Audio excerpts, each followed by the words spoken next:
be completely honest, electric motorcycles are sort of a weird proposition. Motorcycles already get great gas mileage, and for some, the loud engine is a source of pride.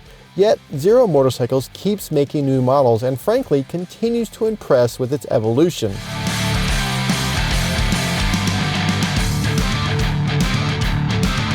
The latest motorcycle out of the Northern California company is the SRF. Now this isn't an upgrade, this is a brand new bike, an entirely new beast.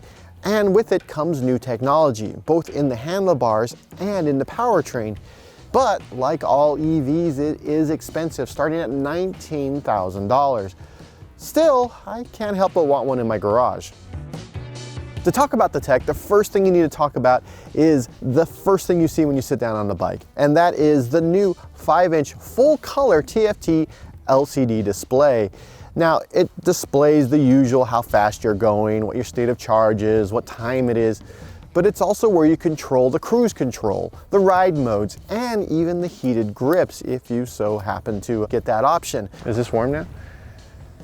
Yeah, that's the stuff. While riding both during the day and at night, the display was bright enough for me to see even while I was wearing polarized glasses. It also has 2 modes for night and day, so your eyes aren't blasted once the sun goes down.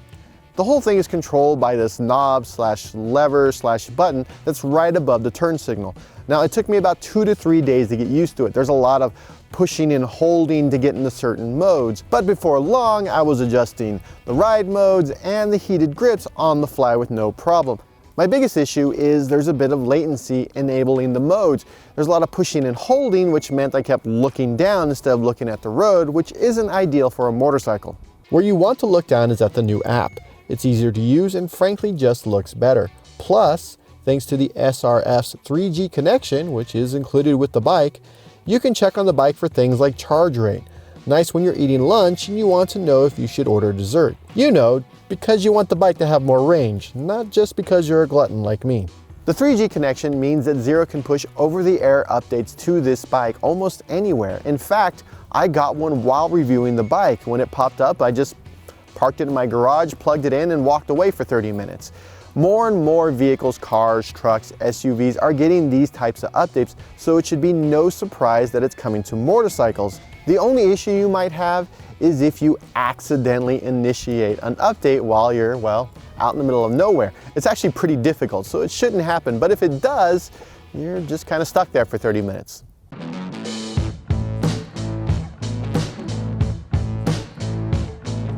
The SRF feels less like an evolution of Zero's motorcycle lineup and more like a jump forward. The bikes have always had a fun factor that ties into the EV torque. The FXS is particularly fun, but also a bit too dangerous for anyone beyond experienced riders. The controller for the SRF tampers down some of that initial burst into something more manageable without losing the exhilaration of that initial boost of power. On my first ride with the Zero SRF, the company kept using the word smooth. Now, I assumed this is just a bit of marketing, but in reality, compared to the rest of the lineup, this bike really is smooth. Yet that doesn't mean you won't have fun. In fact, in street and sport mode, you'll be blasting off the line and have access to power almost all the way up the power band, all without switching gears. It's just a non-stop smile fest. The power is handled by the ZF7510 motor, which is brand new, and the new ZF 14.4 battery pack. That 14.4 stands for, well, a 14.4 kilowatt hour battery pack. Now you put those together and the bike outputs 110 horsepower and 140 foot-pounds of torque. So yeah, it's fast. Around corners, these large tires dole out impressive handling while the Showa suspension keeps you planted to the asphalt. On highway and mountain roads, I never felt anything other than stability. It works as a commuter and a bike for quick, fun jaunts. If you're looking for a weekend cruiser, something that'll do 500-600 miles over 2 days, well, this is not your bike. In fact, there are no EVs that'll fit that bill.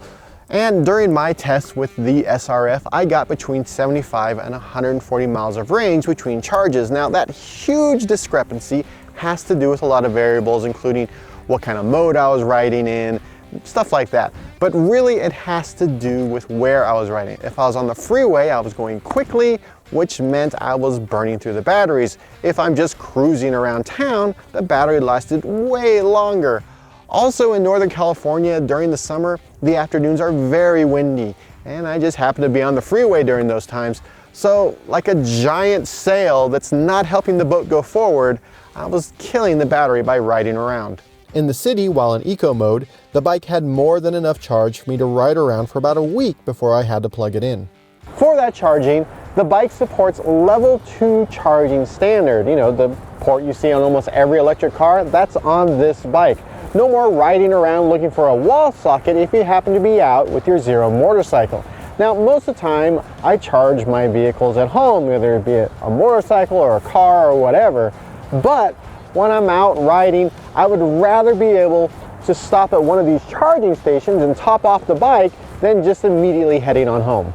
So we've talked about all the new tech and the new powertrain, but the one thing we haven't talked about is curb appeal. And in that respect, Zero's really brought it with the SRF. Now, they've actually accented both the motor and the battery pack. So when people drive by, they know this is different from the gas motorcycles they're used to. This is an EV, and the result is something that looks magnificent. And it still has that storage area that resides where a traditional motorcycle will have its gas tank. This thing's actually pretty big. You could probably get about 5 burritos in there, and it has 2 USB ports. So I can charge my phone and suck the battery from the bike ever so slightly, so when I get to my destination, I can tweet about it. With these upgrades and a better looking bike, Zero continues to be the one electric motorcycle maker to keep your eye on. Now, there are other companies out there, but they keep going out of business or they're not doing so hot. Meanwhile, the big guys, they're working on concepts and ideas. While that's happening, this Northern California company continues to put out quality 2-wheeled EV transportation.